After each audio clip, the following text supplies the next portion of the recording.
Hey guys, I have kind of a response video for you guys today. I've tried to record this twice and it's gone over way too long, so what I'm going to do is instead of just going into detail, I'm going to just kind of I'm going to show you the books and that's it, pretty much. But the response video is Leslie over at Words of a Reader and Renee from Nahomas 2 did a video yesterday talking about comfort reads and comfort watches, and I thought that that would be a fun video for me to do, talking about the books that I read when I was little or that I read now when I feel like I want comfort. And same with, they also talked about TV shows and movies that they watch that just make them feel good. So yeah, let's get started. Okay, so the ones that I read when I was little are The School Story by Andrew Clements, because this book is amazing, and Beauty by Robin McKinley, which is my favorite adaptation / retelling of Beauty and the Beast. And all of the American Girl Christmas books, which I actually still read every year. That is Molly's Surprise, Addie's Surprise, Kit's Surprise, Felicity's Surprise, and Samantha's Surprise.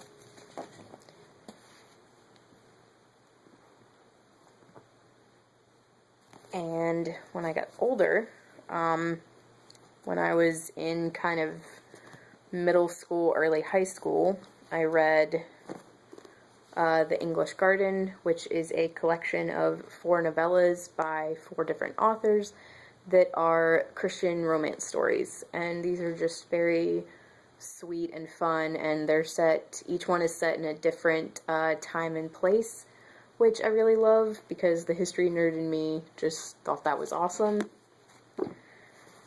And then these are 3 of my books from the Avon True Romance series, which was a romantic series for teens, and it's kind of like English Garden, where each one is set in a different time and place. These 2 are by Meg Cabot, who wrote the Princess Diaries books. This one is Victoria and the Rogue, and Nicola and the Viscount, and this cover is way prettier than this ugly cartoon-looking one, but these were the new covers, apparently. And then my favorite of the 3 is Emily and the Scot by Catherine Smith, because it's set in Scotland, so enough said.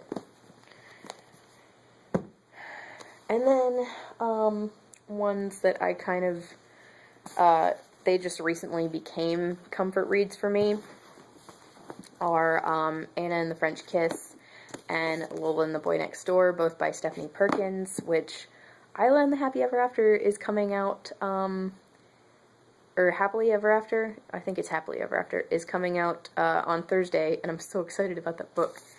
And then also My Life Next Door by Huntley Fitzpatrick. I read these 3 books twice in less than a year, so I really loved them, like, a lot. And these are just kind of my comfort reads when I'm feeling in kind of a romancy mood. So, yep. And then, comfort reads that I have now are Let It Snow by John Green, Maureen Johnson, and Lauren Miracle. Lauren Miracle's story is probably my least favorite, and I think that's the general consensus for people who read this book, even people who like a bunch of her other stuff.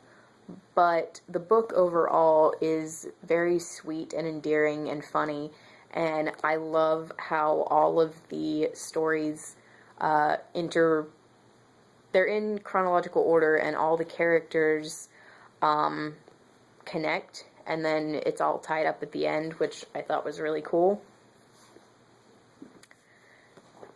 And then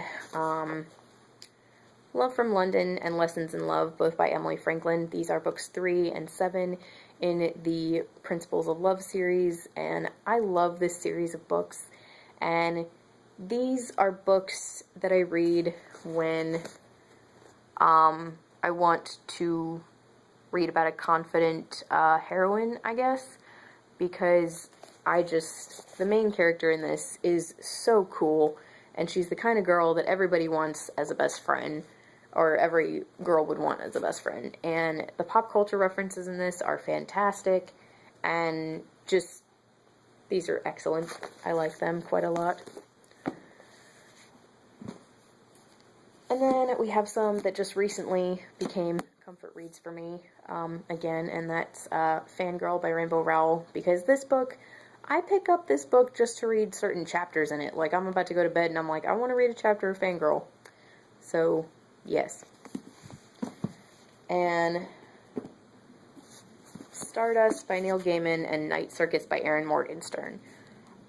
I feel like no matter what mood you're in, if you pick up either one of these books, no matter who you are, no matter how old you are, if you pick up one of these books and read them, you will be feeling excellent by the time you finish, because they are both so amazing, and they both have something for everyone, and there's magic, and just, these are fantastic. And really anything by Neil Gaiman.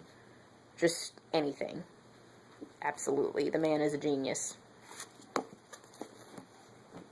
And then we have some obvious ones, like Harry Potter, specifically Harry Potter and the Prisoner of Azkaban, because this is the one that I have read the most and that I love the most, because to me this is just the best story of the series.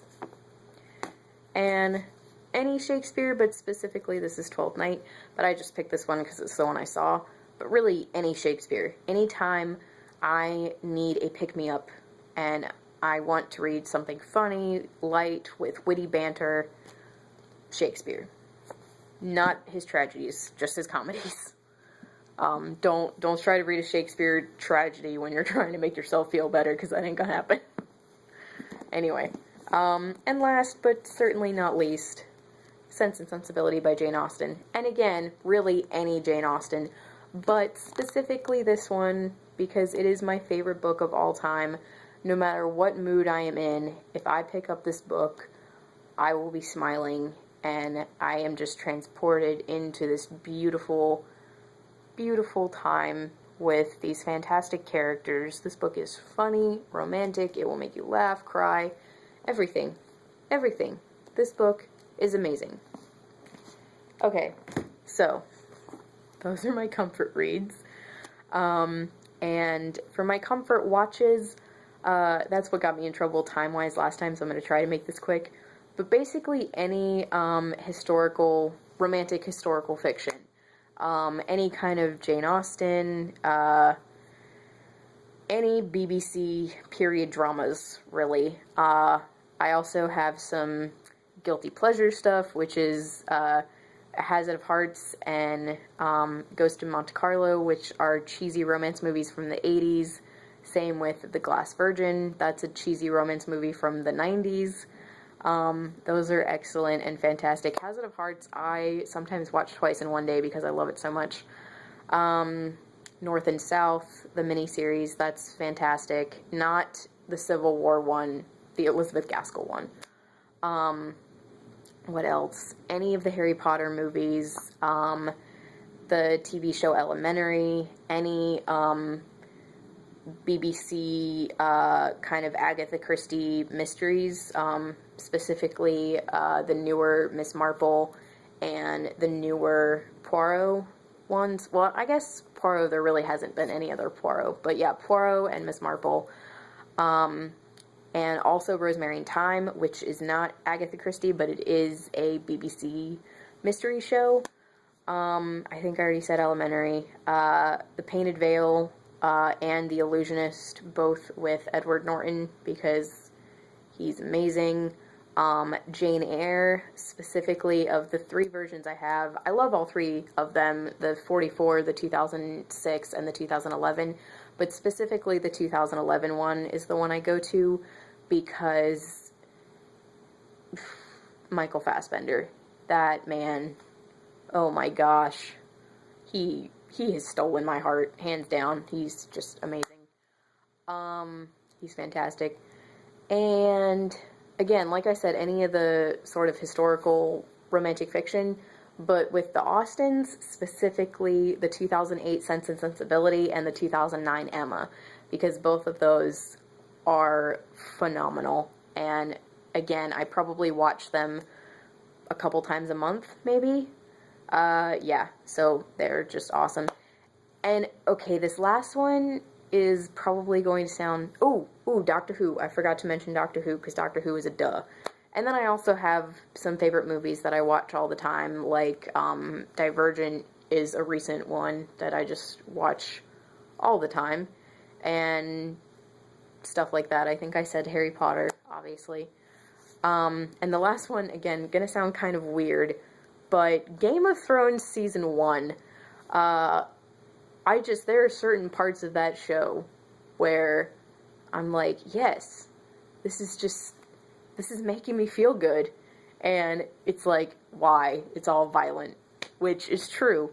But just anytime I see my favorite characters, like Daenerys and Tyrion, specifically Tyrion Lannister, anything he says, anything Peter Dinklage as Tyrion Lannister says, just will make you smile. Because he is a brilliant little sarcastic bastard. Not technically a bastard, but you know what I mean. But yes, so I had to put Game of Thrones in there. Because, yeah. But yeah, so those are my comfort reads and comfort watches. I'm sure I have many, many more comfort watches since I own like 500 movies. But those are just the ones that I could think of that I watch over and over and over again, because so good, so good. But yeah, thank you guys so much for watching. If you want to do this, feel free. Again, I saw this video over at Leslie's channel, or actually it could have been Renee's channel. I think it was Renee's channel, actually. And I will link both of their channels down below. Thanks so much for watching, and let me know what you think of any of this stuff that I have talked about in this video. Bye, guys.